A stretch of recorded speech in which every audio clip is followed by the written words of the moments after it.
The epic, shocking failure of the government to address the housing crisis that is blighting the lives of tens of thousands of people in this country. The latest evidence, obviously from the Banking and Payments Federation, that rents in this country have gone up by 4.5 times the rate that they have gone up elsewhere in Europe. So it is a truly epic failure on the part of the government to control the cost of rental accommodation and to deliver the supply of public and affordable housing that could actually bring down rents and make rents affordable for people.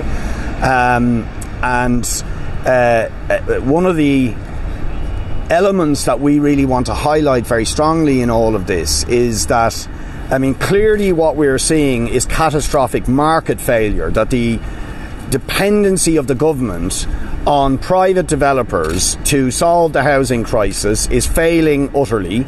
So rents have gone up to shocking levels, far in excess of anywhere else in Europe. Commencements of new builds are now beginning to slow in a very scary way, where it looks clear the government are not going to meet their own targets or the housing needs of this country over the coming years. And the one thing that could help counterbalance the failure of the market is the state's own building programme, but in fact that is also simply not happening.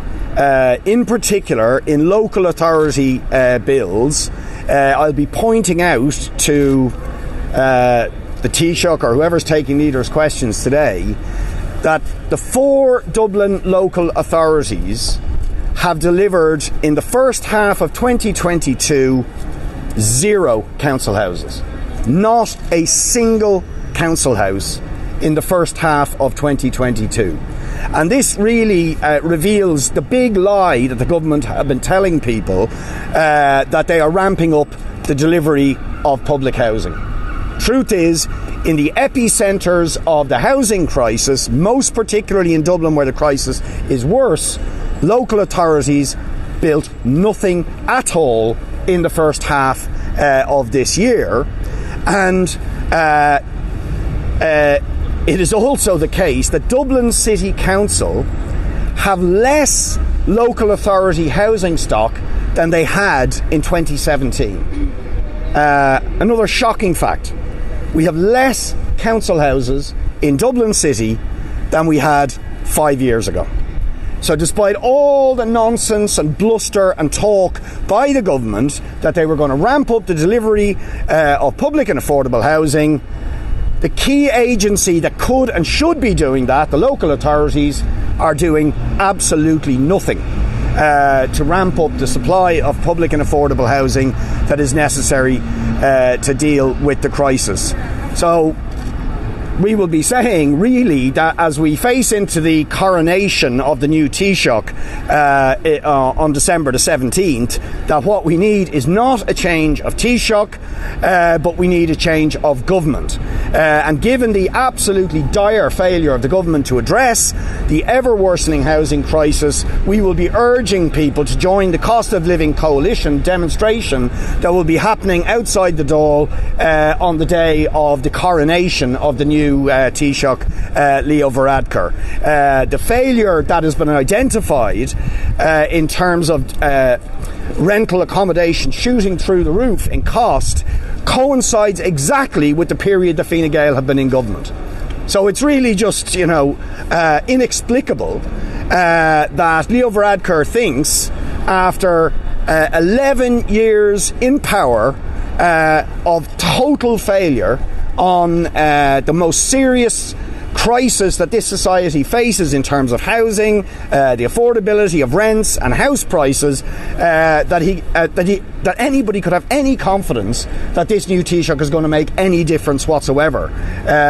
So we think, the time for listening to government bluster about housing is over, and the best thing people could do who are affected by and angry about the housing crisis is to get out on the streets at 1 o'clock outside the Dáil on December the 17th for the Cost of Living Coalition demonstration to say we need a change of government, not a change of Taoiseach.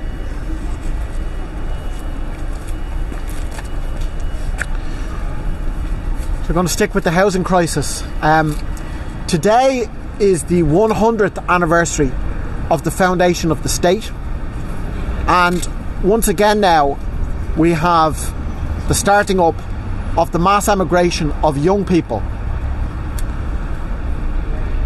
Back in the day, mass emigration of young people was driven by record levels of unemployment and also, I think, by church control of society. But today it's the housing crisis. I have a colleague, Councillor Leah Whelan, who is a councillor in the Tallaght area, who is in a WhatsApp group with 21 of her friends. 16 people in that WhatsApp group have emigrated since the ending of the COVID restrictions, have emigrated this year. Leah Whelan is 25 years of age, and her friends are, of a similar type of an age there. And this report this morning, yes, it shows how rent increases are 4.5 times higher than they've been in the EU over the last 12 years. But it's also saying that the price of housing is going to rise next year. Now think about that for a moment. You've got a cost of living crisis, you've got an increase in interest rate charges, an increase in mortgages, including for first-time buyers, and the price of housing, instead of falling, they say is going to rise next year. So young people are faced with rising rents, they're faced with rising house prices, they're unable to buy, in many cases they're unable to rent, and are literally being forced to emigrate. And 100 years after the day on which the state has founded, that is a real condemnation of Fianna Fáil, of Fine Gael, and of the capitalist system, which has ruled in this country for 100 years. I don't know which of either of you want to take this, Richard. We were talking on radio weekend before last about the housing underspend and what you might have government to do with it. That underspend seems to have increased in the meantime. It was sort of overlooked last week. The government intended to spend 2.2 billion by now, and it's about 1.5. The government seems to still be insisting that it's going to catch up. It'll get all that money spent by the end of the year. Do you believe that? I don't believe it, and as we said last week, that the €500 million, which now turns out to be €700 million of underspend, a shameful fact in the face of this housing crisis, should be used to purchase properties where thousands of people potentially face eviction over the next period. So there are multi-unit complexes like Tahani House, like Rathmines Road, like St Helens Court, and many thousands of individuals facing eviction through no fault of their own. The state should use that excess money to step in, buy those houses, prevent people from being put into emergency accommodation, and simultaneously increase the public housing stock. It's an absolute no-brainer, and I don't understand why the government won't do it. I mean, obviously, in the medium to long term, the solution is not just buying property for public and affordable housing, it is dramatically ramping up, particularly the provision of local authority housing. But given that they have €700 million available to them, the very least they could do with that money is use it to purchase property so that they can increase the availability of public and affordable housing immediately and prevent people, families, workers being driven into homelessness and emergency accommodation. One